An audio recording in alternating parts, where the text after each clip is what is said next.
గుడివాడలో టీడీపీ నేతల అండతో సాగుతున్న లిక్కర్ సిండికేట్ దందాను సాక్షి టీవీ బట్టబయలు చేసింది. వీధుకో బెల్ట్ షాప్ ఏర్పాటు చేసి అక్రమంగా మద్యం విక్రయాలు జరుగుతున్నాయన్న అంశం వెలుగులోకి వచ్చింది. సాక్షి టీవీ కథనంతో టీడీపీ నేతల్లో కలవరం మొదలైంది.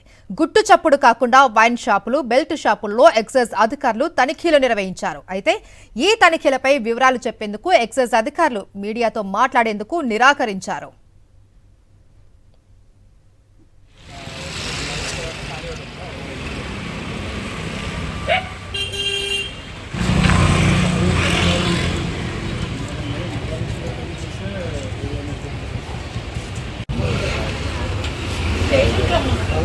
హలో సార్, మేడం గారు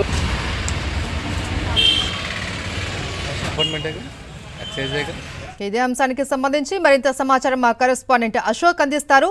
అశోక్, మహేశ్వరి కృష్ణా జిల్లా గుడివాడలో టీడీపీ లిక్కర్ దందా ఏదైతే ఉందో దాన్ని టీవీ బయటపెట్టింది.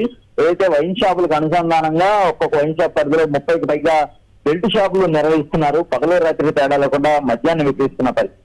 అయితే దీన్ని సాక్ష్యాధారాలతో సహా సాక్షి టీవీ బట్టబయలు చేసింది. దీంతో అటు టీడీపీ లిక్కర్ సిండికేట్ ముఠా ఎవరైతే ఉంటారో వాళ్ళ ఒక కలవరం మొదలైంది. అదే సమయంలో ఎక్సైజ్ అధికారులు కూడా ఒక కథలకు వచ్చిందనే చెప్పుకోవచ్చు. గుట్టుచప్పుడు కాకుండా ఏదైతే గుడివాడలో ఈ మద్యం షాపులు కావచ్చు, లేదంటే వాటికి అనుసంధానంగా కొనసాగుతున్న ఈ బెల్ట్ షాపులన్నింటిలో కూడా గుట్టుచప్పుడు కాకుండా తనిఖీలు చేసిన పరిస్థితి కనబడుతుంది.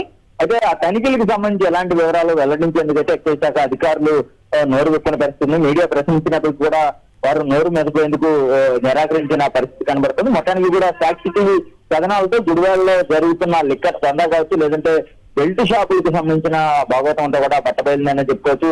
కృష్ణా జిల్లాలో మద్యం ఎంత ఏరులై పారుతుంది అనే దానికి ఈ ఘటన ఒక ఉదాహరణగా చెప్పుకోవచ్చు. అయితే సాక్షి టీవీ కథనాలతో మొత్తానికి అటు టీడీపీ నేతల కలవరం మొదలైంది. ఎక్సైజ్ అధికారులు కొంత తగులుకు వచ్చిందని చెప్పుకోవచ్చు. Right, thank you Ashok.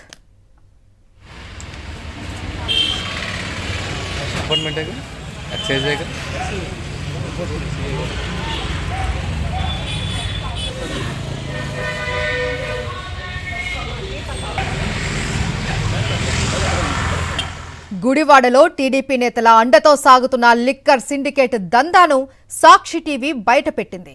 వీధుకో belt shop ఏర్పాటు చేసి అక్రమంగా మద్యం విక్రయాలు జరుగుతున్నాయన్న అంశం వెలుగులోకి వచ్చింది. సాక్షి టీవీ కథనంతో టీడీపీ నేతల్లో కలవరం మొదలైంది. గుట్టు చప్పుడు కాకుండా వైన్ షాపులు, బెల్ట్ షాపుల్లో ఎక్సైజ్ అధికారులు తనిఖీలు నిర్వహించారు. అయితే ఈ తనిఖీలపై వివరాలు చెప్పేందుకు ఎక్సైజ్ అధికారులు మీడియాతో మాట్లాడేందుకు నిరాకరించారు.